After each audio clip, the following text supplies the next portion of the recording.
आइए आज हम विद्यार्थी कार्य पुस्तिका 2020-21 का पाठ 2 करेंगे और इस पुस्तक के अंतर्गत उन बिंदुओं को सावधानीपूर्वक चयन किया गया है जिससे विद्यार्थी अक्सर सामान्य और अवधारणात्मक त्रुटियां करते हैं। उद्देश्य यही है कि जो भी कुछ हो कक्षा के स्तर में बच्चे पिछड़े नहीं और सभी सीखें और कक्षा की चर्चाओं में नियमित भाग लें। इस कार्य पुस्तिका में कुल 12 पाठ है और आज हम पाठ दूसरा करेंगे मेज़बान। और इसके जो कार्यपत्रक है वो मैं पूर्ण पहले करवाऊंगी। आज इसमें 5 कार्यपत्रक है, उसके बाद हम पाठ पढ़ेंगे। कार्यपत्रक 1 में श्रुति लेख है जो कि कम से कम 10 शब्द बोलें और बच्चे को लिखवाएं और ये प्रतिदिन करना है। फिर कार्यपत्रक 2 है, इसके अंदर कॉलम अ है, उसमें शब्दों के समान अर्थ रखने वाले शब्दों को कॉलम ब में लिखा है और अ और ब को सही आमने सामने हमें लिखना है। जैसे स्वल्पाहार, इसका हो जाएगा जलपान, अतिथि मेहमान, व्यंजन पकवान, मेहमान नवाजी मेज़बान, युक्ति भिड़ाना जुगत लगाना, आतिथ्य करने वाला आतिथ्य। अब कार्यपत्रक 3 है, इसमें नीचे कुछ सूची दी गई है स्वादानुसार। इसको हमें अपनी पसंद और नापसंद में नीचे कॉलम में लिखना है। भजिया, बर्फ़ी, लड्डू, खीर, पूरी, मालपुआ, नींबू, पापड़, सेब, पपीता, इमली। अभी मीठा लिखा है, मीठे में पसंद और नापसंद लिखा है, तो बर्फ़ी, लड्डू, मालपुआ, खीर, पूरी, पपीता ये सब मीठे में आएगा। तो आपको पसंद और नापसंद, जो पसंद हो वो पसंद में लिखना है और जो नापसंद हो वो नापसंद में लिखना है। इसी प्रकार भजिया, पापड़ ये नमकीन में लिखा है, इसको भी पसंद नापसंद में लिख सकते हैं। खट्टा, नींबू, सेब, इमली ये खट्टे हैं, इनको भी पसंद और नापसंद में लिख सकते हो। मैंने जो लिखा है पुस्तक में वो सब पसंद में लिखा है क्योंकि मुझे तो सभी पसंद है, लेकिन आप लोगों को जैसा पसंद हो नापसंद हो वैसा आपको भरना है। उसके बाद दिया है दिए गए संज्ञा शब्दों के वाक्य प्रयोग करो। मेहमान, आज हमारे घर मेहमान आए हैं। पापड़, मुझे पापड़ खाना अच्छा लगता है। थाली, मेरी थाली में खाना रखो। पत्नी, श्याम की पत्नी का नाम राधा है। भोजन, मैं भोजन करते वक्त चुप रहती हूँ।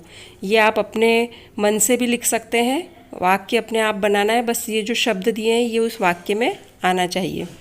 इसके बाद तीसरा है निम्नलिखित में से विशेषण और विशेष्य छांटकर अलग अलग लिखें। जहरीला सांप, करारे पापड़, गर्म गर्म रोटी, खास मेहमान। ये जो शब्द दिए हैं इसमें से हमको विशेषण को और विशेष्य को छांटना है। विशेषण वो होता है जो विशेषता बताता है, जैसे लंबा, और विशेष्य हो गया सांप। जहरीला सांप, करारे पापड़, गर्म गर्म रोटी, खास मेहमान। इस प्रकार हमने विशेषण और विशेष्य को अलग अलग किया। अब कार्यपत्रक 4, अपने दैनिक जीवन के उपयोग में आने वाले मुहावरे लिखें और उनके अर्थ लिखें। पहला लिखा है 9 2 11, इसका अर्थ है भाग जाना। किताबी कीड़ा, अधिक पढ़ाई करना। कुत्ते की दुम, कभी नहीं सुधरने वाला। बंदर क्या जाने अदरक का स्वाद, मूर्ख व्यक्तियों को गुणों की परख नहीं होती। पेट में चूहे दौड़ना, अधिक भूख लगना। कोल्हू का बेल, कड़ी मेहनत करने वाला। ऊँट के मुंह में जीरा, आवश्यकता से कम प्राप्त होना। 900 चूहे खा के बिल्ली हज को चली। आजीवन पाप करना और अंत में धर्मात्मा बन जाना। ये हो गया कार्यपत्रक 4। अब कार्यपत्रक 5 है, इसमें निम्नलिखित शब्द दिए हैं और उससे हमें कहानी बनानी है। काकी, हलवा, व्यंजन, बूढ़ी, कचौरी, मेहमान, गांव, शादी।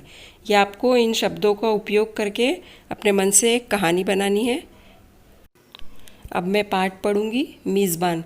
ये मैं आखिरी में इसलिए पढ़ रही हूँ कि जिनको भी पढ़ने अच्छे से आते हैं वो शुरू में पाठ अपनी किताब से पढ़ें, फिर प्रश्नोत्तर करें, और जिनको पढ़ना नहीं आता है वो मेरे साथ साथ पढ़ेंगे।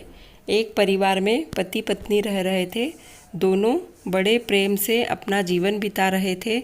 एक बार उनके घर मेहमान आए तो दोनों बड़े खुश हुए। पति ने कहा, इनका स्वागत करो, बहुत दिनों बाद ये आए हैं। मेहमानों को जलपान कराओ। जब सांझ होने लगी तो मेहमान जाने लगे, तब पति पत्नी से कहा, ऐसे कैसे जाओगे, हम बिना रोटी खिलाए आपको नहीं जाने देंगे। मेहमान बड़े खास थे, उनके लिए एक से एक पकवान बने। उन्हें भोजन में पापड़ ज़्यादा पसंद था। थाली परोसने पर मेहमान हाथ मुंह धोकर बैठ गए। थाली में पापड़ न देखकर उन्हें लगा कि पापड़ बाद में परोसा जाएगा, लेकिन जब पति ने हाथ धोकर कहा चलो भाई शुरू करो, तो मेहमानों का मन बैठ गया। पापड़ की थाली चौके में रखी दिखाई दे रही थी, लेकिन वे शर्म के मारे कुछ नहीं बोले। पत्नी गर्म गर्म रोटी बनाने लगी। मेहमान भोजन करने लगे, लेकिन ले देकर उनका ध्यान पापड़ पर ही चला जाता। चूल्हे के पास सिके पापड़ रखे हुए दिखाई दे रहे थे। मेहमान ने बड़ी रुचि के साथ सभी चीज़ें खाई, भुजिया, बर्फ़ी, लड्डू, खीर, पूरी, लेकिन उनका ध्यान ले देकर पापड़ पर ही जा रहा था। उन्होंने सोचा कि यदि हमने पापड़ नहीं खाए तो ये कैसी मेहमान नवाजी। वे मन ही मन सोचने लगे कि भैया भाभी कब पापड़ परोसे। जब उनकी समझ आया कि उन्हें पापड़ परोसना ध्यान नहीं आएगा, तो उन्होंने जुगत लगाने की सोची जिससे पापड़ खाने को मिल जाए। मेहमान ने कहा एक बात बताना तो भूल ही गए। पति पत्नी बोले कौन सी बात? मेहमान बोले बहुत ज़रूरी बात। कल तो भगवान ने ही मुझे बचाया, यदि भगवान मेरी रक्षा नहीं करते तो मैं तो मर जाता और आज का भोजन करने को नहीं मिलता। मैं तो कल ही ख़त्म हो जाता। मैं तो बड़े मज़े से जा रहा था, इतने में सरसराते हुए काला नाग आ गया। क्या बताऊं भाई कि इतना लंबा सांप था, यहाँ से लेकर वहाँ तक जहाँ वो पापड़ रखे हैं। इशारा करते ही पति पत्नी एक साथ बोले अरे हम पापड़ परोसना तो भूल ही गए। मेहमान ने कहा अब रहने दो। पति पत्नी बोले कैसे ये रहने दें, ये तो खाना ही पड़ेंगे। मेहमान ने कहा अच्छा तो अब पापड़ की थाली ले आओ। ये है कहानी और इसमें बुंदेलखंडी लोक कथा का संकलन है ये, और आप इसको पढ़ें और इसका आनंद लें और लिखें। और यही अर्धवार्षिक परीक्षा के पेपर में सब आने वाली है इस पुस्तक में से, इसलिए से याद करें।